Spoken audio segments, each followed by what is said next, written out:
Hello Dallas, ఎలా ఉన్నారు అందరం? ముందుగా మీ అందరికీ నా ఆంగ్ల నూతన సంవత్సర శుభాకాంక్షలు తెలియజేసుకుంటున్నాను. నేలైనింది ఆకాశానికి చిల్లు పడింది అన్నట్టుగా ఉంది. ఇసుకేస్తే రాళ్ళంత జనం అభిమాన గట్టలు తెంచుకొని ఇక్కడికి పిచ్చేసిన అందరికీ నా హృదయపూర్వక నమస్కారాలు తెలియజేసుకుంటూ, ముఖ్యంగా ఈరోజు ఈ యొక్క కార్యక్రమానికి ముఖ్య అతిథిగా విచ్చేసిన కేంద్ర మంత్రి వర్యులు గౌరవనీయులైన పెంపసాని చంద్రశేఖరరావు గారికి, అంటే రూరల్ డెవలప్మెంట్ మరియు కమ్యూనికేషన్స్ మంత్రివర్యులు అయిన పెంపసాని చంద్రశేఖరరావు గారికి, అలాగే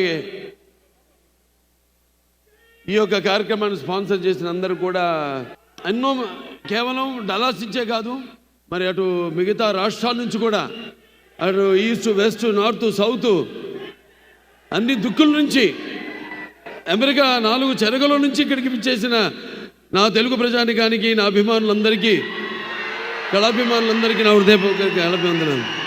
సుదూర సాగర తీరాల దాటి ఖండాంతరాలలో తెలుగు భాషా సంస్కృతి దీపికలు వెలిగించి మాతృభూమికి కీర్తి ఆర్జించి పెడుతున్న తెలుగింటి ఆడపడుచులకు, అన్నదమ్ములకు అందరికీ నా హృదయపూర్వక నమస్కారాలు, కళాభివందనాలు.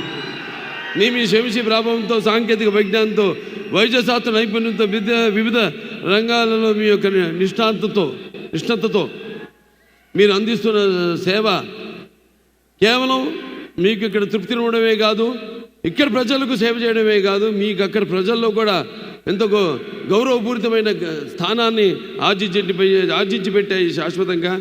దాంతోపాటు మన దేశ కీర్తిని కూడా ఇమ్మడింపజేశారు మీరంతా.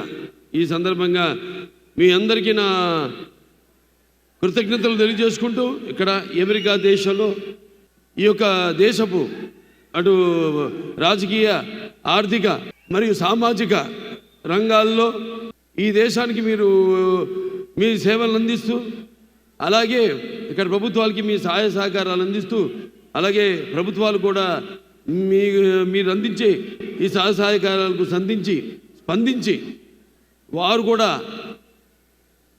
మీ యొక్క బాగోగుల కోసం చేస్తున్న ప్రయత్నాలన్నిటికీ కూడా వారికి కూడా నా కృతజ్ఞతలు తెలియజేసుకుంటూ, అంతేకాకుండా జనని జన్మ భూమిష్ట స్వర్గాదపి గరీయసి, అంటే ఇక్కడ మీరు ఎంత సంపాదించినా మళ్ళీ తిరిగి ఇవ్వడం, ఎంత సంపాదించింది కాదు, మనం తిరిగి మన పుట్టిన గడ్డకి, మన పుట్టిన జాతికి, మన పుట్టిన కుటుంబానికి, మన పుట్టిన ఊరికి ఏవి మనం తిరిగి ఆ రుణం తీర్చుకుంటున్నాం. నాన్నగారు ఎప్పుడు ఆయన జీవితాలు ఎప్పుడు రుణశేషం శత్రుశేషం అలాగే అగ్నిశేషం అంటారు, ఉంచకూడదంటారు. అంతేకాకుండా ఆయన మెడ్రాస్లో పెరిగి ఒక నటుడిగా ఎదిగాడు ఆయన.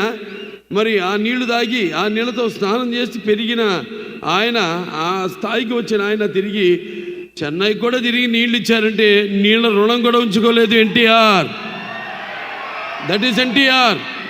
తిరిగి తెలుగు గంగ ద్వారా చెన్నైకి అయితే నగరానికి నీళ్లు లేవో తాగడానికి ఆ నీళ్లను కూడా తిరిగి ఇచ్చిన మహామనిషి నందమూరి తారక రామారావు గారు. అంటే ముందుగా నాకు ధన్యమైన జన్మనిచ్చి నన్ను మీ అందరి గుండెల్లో ఆయన ప్రతిరూపంగా నిలిపినందుకు దైవాంశ సంభూతుడు. అలాగే నాకు ఆయన కేవలం ఒక తండ్రిగానే కాకుండా నా గురువు, దైవం, ఆయన కారణ జన్ముడు, ఆయన విశ్వవిఖ్యాత సార్వభౌమ నటరత్న, తెలుగుదేశం పార్టీ వ్యవస్థాపకులు, అలాగే డాక్టర్ పద్మశ్రీ నందమూరి తారక రామారావు గారికి ఆయన ఈ శత జయంతి సందర్భంగా మొన్న మే 28న జరుపుకున్నాము. ఇక్కడ కూడా చాలా మన వాళ్ళందరూ కూడా జరుపుకున్నారు. మొత్తం అమెరికాలో జరుపుకున్నారు మన వాళ్ళంతా. అలాగే మొన్న ఆయన మొదటి సినిమా అయిన మన దేశం విడుదలయ్యి 75 సంవత్సరాలు పూర్తి కావడం, అలాగే నేను ఈ చలనచిత్ర పరిశ్రమలోకి వచ్చి 50 సంవత్సరాలు కావడం, ఇది ప్రపంచ రికార్డు. ఇంతవరకు ఎవ్వరూ ప్రపంచంలో 50 సంవత్సరాలు హీరోగా ఎవరు రాణించలేకపోయారు. ఒక 25-30 సంవత్సరాలు చేయడం, తర్వాత రిటైర్ అవ్వడం, లేకపోతే వేరే క్యారెక్టర్ రోల్స్కి వాళ్ళు షిఫ్ట్ అవ్వడం జరిగింది. కానీ ఒక హీరోగా 50 సంవత్సరాల ఘనత నాకు దక్కింది. అది ఆ పుణ్య దంపతులు బిడ్డగానే పుట్టినందుకు అది వాళ్ళ యొక్క ఆశీస్సులు, కళమ్మ తల్లి ఆశీస్సులు, నా ప్రేక్షక దేవుళ్ళ ఆశీస్సులని నేను భావించుకుంటాను. అంటే రామారావు గురించి ఎంత చెప్పినా ఆ సూర్యుడిని వేలుతో చూపించినట్టే అవుతుంది. ఆయన నడుస్తుంటే మరి పౌరాణికాలు ప్రాణం పోసుకున్నాయి, జానపదాలు జాబులీలు పాడాయి, సాంఘికాలు సామాజపరగమనాలు అయ్యాయి, పద్యం పదునెక్కింది, పాట నాట నిలిచింది. అలాగే కళమ్మ తల్లి కన్నుల పండుగ చేసుకుంది, కళకళలాడింది, గలగల నవ్వింది. మరి కేవలం మన దేశంలోనే కాదు, ప్రపంచంలో ఎక్కడ మనం వెతికి చూసినా, ఎక్కడ మనం గాలించినా కూడా మరి అటువంటి ఒక నటుడు ఎవరైతే నటనలో పరకాయ ప్రవేశం చేసి అడుమడుగులో ఆ పాత్ర నింపుకుని ఎలాగైతే నటనకు జీవం పోశారో ఆయన, అలాగే ప్రతి పాత్రను, అంటే ఒక రాముడు, కృష్ణుడు, దుర్యోధనుడు, లేకపోతే భీముడు, ప్రతి నాయకుడు కానివ్వండి, నాయకుడు కానివ్వండి ఎలా ఉంటారు అంటే, ఒక రామారావు గారు ఒక శిల్పాన్ని చెక్కి శిల్పి కూడా ఆయన ముఖ కవళికలు చెక్కవలసిందే తప్ప, అంటే అటువంటి లార్జర్ దెన్ లైఫ్ జీవితం నందమూరి తారక రామారావు గారికి. మరి ఆయన ఆనాడు ప్రతి తెలుగు బిడ్డ, ప్రతి తెలుగు మట్టి గడ్డ కూడా నేను తెలుగు వాడిని అని చాటి చెప్పే ఒక ధైర్యాన్ని, ఒక స్థైర్యాన్ని, ఒక దిగువుని, ఒక ఆత్మవిశ్వాసాన్ని, అలాగే ఒక ఆవేశాన్ని వాళ్ళని బయటికి తీసుకొచ్చి చెప్పే ఒక సత్తా ఇచ్చిన తెలుగు తేజం నందమూరి తారక రామారావు గారు.